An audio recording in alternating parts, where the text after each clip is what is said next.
any other party. All right then. All right, let's move. Logical. All right then, let's move straight to our next conversation. The state of insecurity in some parts of Nigeria is uniting voices for the leadership to rise up and act. The senator representing Abia North, Orji Uzor Kalu, has called for urgent and decisive measures by the federal government to curb the threats. Senator Kalu stated that the security situation should not be politicized, but drastic measures be deployed to tackle it and restore confidence on a broad scale. Okay, Kaide, the issues raised by Senator Orji Uzor Kalu, saying that the issue of insecurity should be tackled decisively and sincerely and not politicized. Your thoughts on this? You see, one thing I like to do to myself is always try to be realistic as possible. You know, it's so easy for anyone who is not on the saddle, you know, to come up with very enticing and lovely ideas on how to solve this problem. Okay. Especially the party in power. I also recall how they were very frontal, you know, in criticizing the party in opposition now on how to deal with insecurity. Yes. Now, they know better because it's a very, very sensitive issue. Sensitive in the sense that when the government wields its big stick, there are a lot of things they put into consideration. Sometimes they even want to hide the identity of some of the suspects so that somebody will not say, oh, they are killing my people. Okay. Someone will not say. So putting all this thing into consideration, I went through the write-up by Senator Kalu. And one thing I could say is that it was very holistic. It was very, very holistic in his prescriptions to the president. It told the Minister of Information, please, you owe it a duty to make it bear to Mr. President. It's not time to play politics. It's not time to say we are winning the war when you are losing the war. It's not time to say that all is well when all is not well. You know, 49 people being killed in one night cannot say all is well. The president telling the governor that enough is enough is a very strong statement that this is a battle we have to face together. Address the core issue, address the source of this problem, and that speaks to non-kinetic issue. The discrepancies between these communities, the settlers and whoever is involved, then for us who are in charge of the army, we are going to be decisive. We are going to do the needful. So these two need to work together so that people who are innocent are not killed. Exactly. Criminal elements are criminal elements, no matter the coloration, no matter the tribe, no matter the ethnic group you come from. You cannot kill someone and you say that you will not face the wrath of the law. So these are strong statements coming. And the way he has said it, I think my worry is that he was even throwing jabs at political leaders, that many of them are sponsors. He was very unequivocal about the accusation. Okay. So I am worried that should politicians go to this extent, because this is becoming a ritual, when election is approaching, we are always having this kind of carnages, we are always having people being killed, and nothing seems to be done. So like the president has vowed that this will not happen again, it happened. So what is the next statement he's going to make now? It should be action. We have seen the IG, we have seen the COAS, we have seen all kinds making this move. Let us see results. Let us see results. And that's what Nigerians are asking. Now, I like the fact that he mentioned the public exchange between the Borno State Governor and the Minister of Information, because the Abia Senator also talked about it. But you saw what happened. Who was right and who was wrong between the minister and the governor? Well, we have to look at something. He mentioned of something what the president said, especially the instruction, the advice he gave to the governor of Plateau State, that he has to go to the root. Yeah, he gave a marching order, go and sort out the source of the carnage. I think our problem in Nigeria is that instead of sourcing and tackling the source of a particular problem, we look at looking at surface crashing. there have been surface crashes. You could record that probably immediately this government came into power, probably with the first 6 months, 9 months, the insecurity came down a little bit. Yeah, Why is it that it is now gaining an upper hand now? That the military that has seemed to be, especially in the northeast and the middle belt, they seem to have been defeated in the game. So I think what we have to do is, like Americans used to say, take him out. Completely, exactly. Take him out. Anybody that is behind this thing, any group of people, no matter how highly placed, I will use that word. That was the word Buhari used in 1983. No matter how highly placed, should be dealt with. Because the issue of saying that you don't want to offend somebody, when a nation is in crisis like this, no price is too much. The United States government can spend millions of dollars to rescue one person. Or if they know that one person is a threat to the national security of the country. A person or an individual, a group of individuals cannot be bigger than an entirety of the country. But we keep saying these things. Why do we put politics into issues of security? Politics in it because people are gaining from it.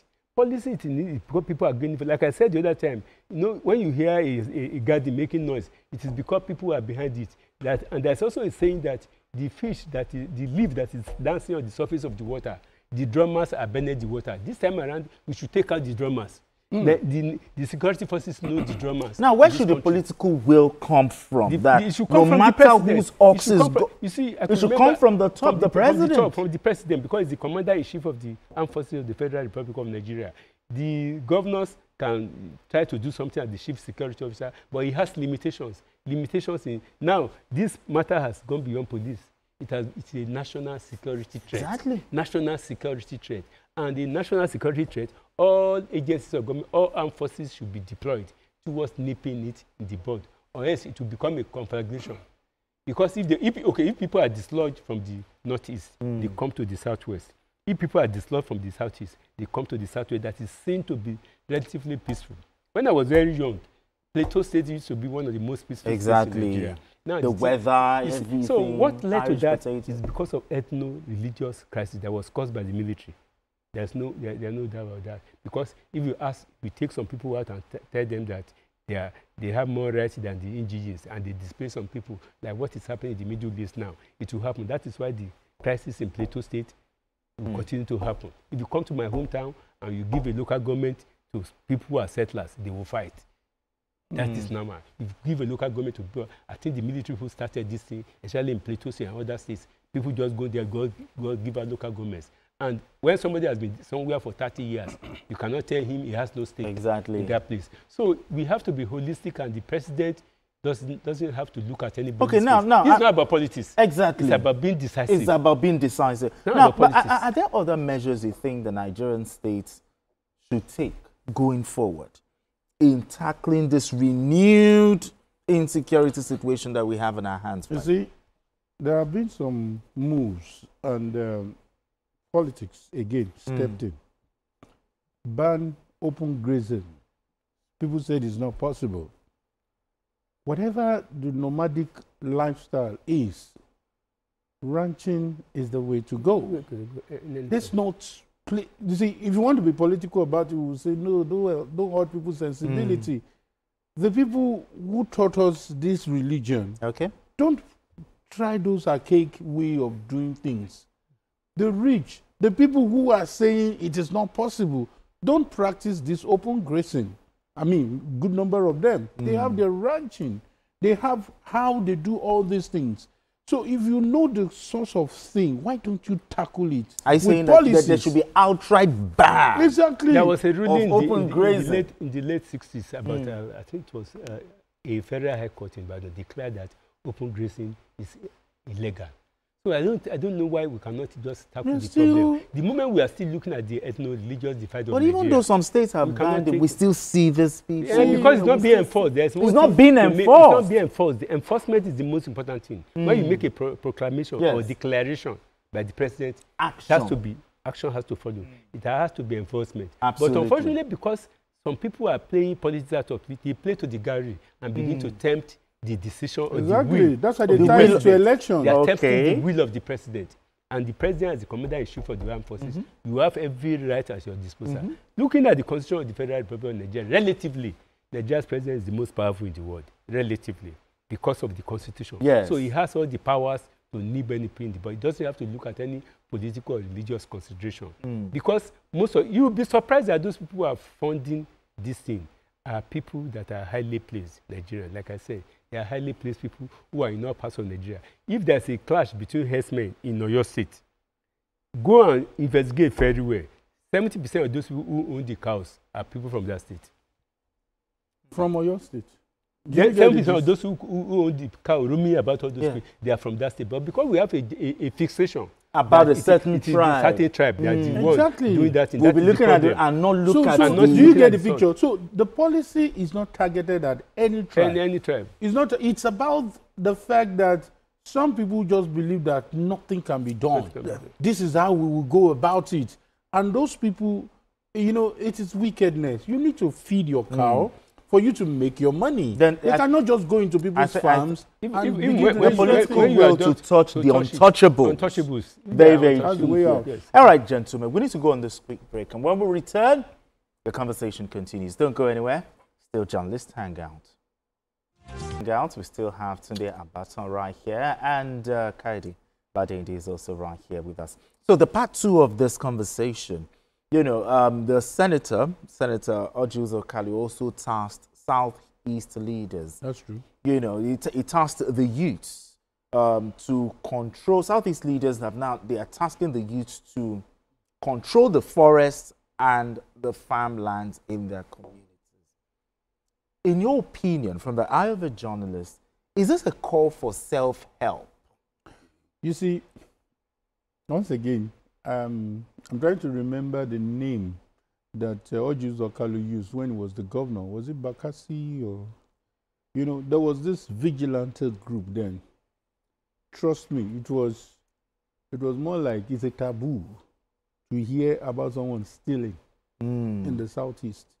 They were not only catching thieves, they were using whatever measures they were using to apprehend thieves in their hideouts. Are you talking about Izakaba? Izakaba. I hope it's not the movie. I know that one. They did a movie and won. And trust me, I saw real cleansing. And I can't remember, I stand to be corrected, whether they touched innocent souls. Okay. Maybe that's what he has in mind. Let's deploy them to the forest. You see, I am not. People are getting it wrong. If a governor is saying, defend yourself, it's not out of place. It's different from reprisal attack. That is what is jungle justice. That is what is wrong. So why don't you try to stop people from killing you rather than being killed, and you're not going for some innocent people? It's the job of the government to protect citizens. Internal vigilance in the Constitution. No, you don't get me. Are you saying the security agencies cannot do the job? That's not debatable. Don't get me wrong. I'm on national TV, so I'm very careful. So why are they now telling the youth to do that? What he is simply saying is, irrespective of what government has put in place, we are not saying take weapons and begin to kill people. We are saying that be internally vigilant. Do everything possible to protect yourself. That's why this youth must be guarded and guided by the state government or whoever wants to do this, so that we don't have a case of 49 has been killed, then let's find a way of killing people back. That's not self-defense. Self-defense is do everything possible to know that these people are well protected and you don't go into their zones. He was talking about Southwest being the safest place. Have you forgotten what happened in Ondo State? Do you understand? They're already infiltrating.